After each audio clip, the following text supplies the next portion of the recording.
Actually, let's probably do it this way.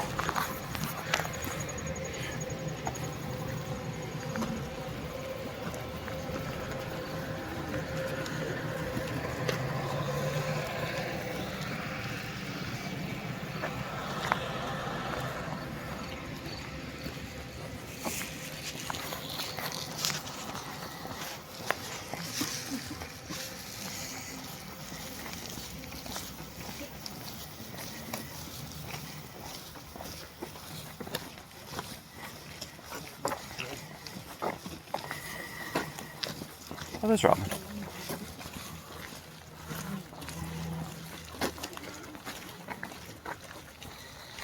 Oh, there's Tony. Yeah, I just started doing video too, so. Thinking about some of that right here too, because It's very scenic, so. And a lot of history. Yep.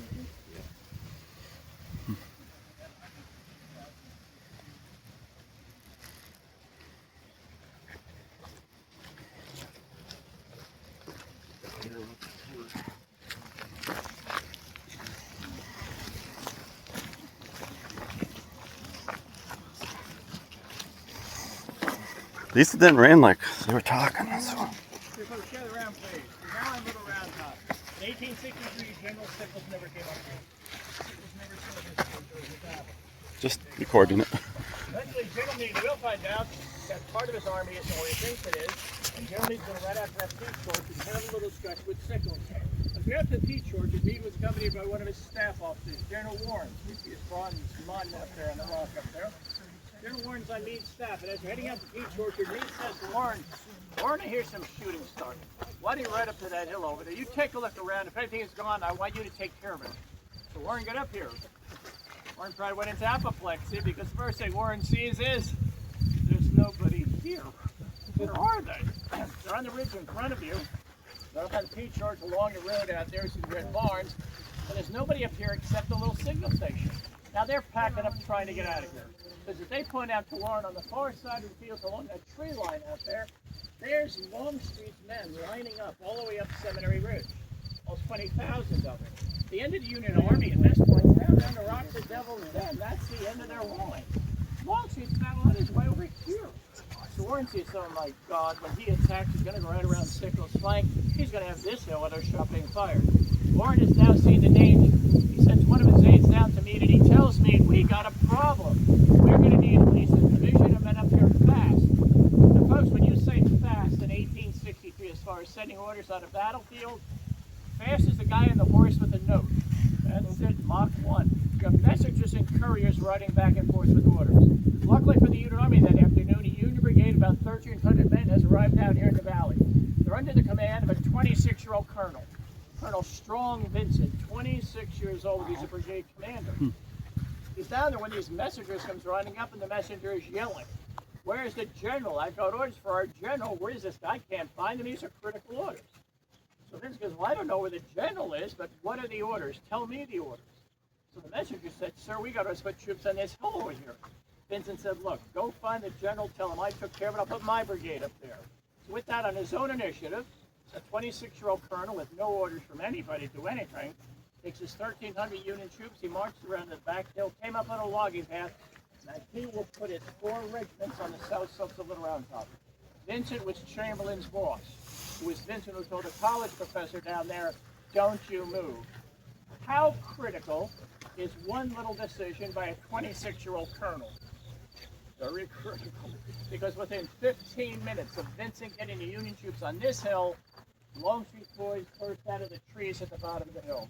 He beat them here by maybe 15 minutes. The 26-year-old colonel would have decided, I'm not going to do anything until somebody gives me a direct order. The Union Army would have lost this hill probably without a shot being fired. Another one of those big what-ifs in the Battle of Gettysburg.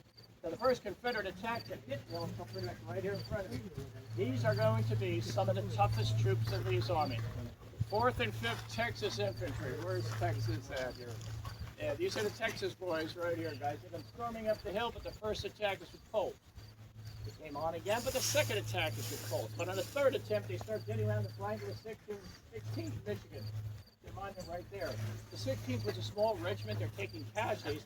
And now, for some reason, the color bearer, the men with their battle flag, there's some kind of a misunderstanding, but he turns around and leaves with the flag and takes the color guard with him. There are the guys in rank shooting, and there goes their flag. They're going, are we retreating? We're pulling out, what's going on? Now we've got a big confusion factor down here. Vincent saw that and he really realized he better do something quick. But All Might decided to get up and follow that color barrel. He comes running down here, jumps on a boulder. He's trying to rally those guys. But while he's doing that, Vincent was shot. He goes down mortally wounded. At this point, Warren over there is still here for anybody to lay his hands on. And coming down the farmland, he sees a New York regiment led by a 26-year-old Irish colonel, Patrick O'Rourke, born in Ireland, but first in his class at West Point. Warren knows him and he said, oh, Patty, get your men up here fast. O'Rourke rushes his men up the back hill. He gets down here, he looks down and sees the 15's in trouble. O'Rourke draws his sword, yells to his men, follow me, boys. His men charged right through here. They crashed into the Texans. They pushed the Texans back down the hill. O'Rourke is shot in the throat. He's killed instantly. His monument right there behind you. But the climax of this whole thing is going to occur back there on this spur. There's our college professor. We know what his orders are. Don't leave. Shaman's going to fight down there for about an hour and a half. After 90 minutes of combat, a third of his men are now down, dead and wounded, and the other 2/3 are out of ammunition. What do I do now? Can't shoot, can't retreat. That's when a college professor gave the order, fix bayonets. He launches a bayonet charge. They go and tearing down the hill. He crashed into 2 tired Confederate regiments. He scattered them. A college professor holds the flank at Laronga. For that action, after the Civil War, Chamberlain will be awarded the Congressional Medal of Honor. He becomes a governor of Maine for 4 terms. The president of Bowdoin College, his alma mater, and in the 20th century, the star of the movie Gettysburg. Jeff Daniels played in the movie. So it's a great job down there. Tell people he sure did. But what about the men everybody forgot? What about Warren? He saw the danger. Vincent, without Vincent, Chambers not even on the hill. And the word, well, he gave his life to save the fighting hills. Well, I like to tell people up here, like, most things in life, I think it's a team effort.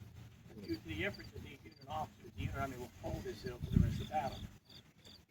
However, while this battle is raging up here, out there in front of you, there's a huge battle. The rocks of Devil's Den along that ridge with the bloody wheat field that goes 2 yards along the road. There's Longstreet crashed into Sickles. And out there, Sickles went out of those rocks and off that ridge. 5 o'clock, they're fighting back and forth through the bloody wheat field. But at 6 o'clock, the Confederates crash into the peach orchard. And for Sickles, disaster. They break through.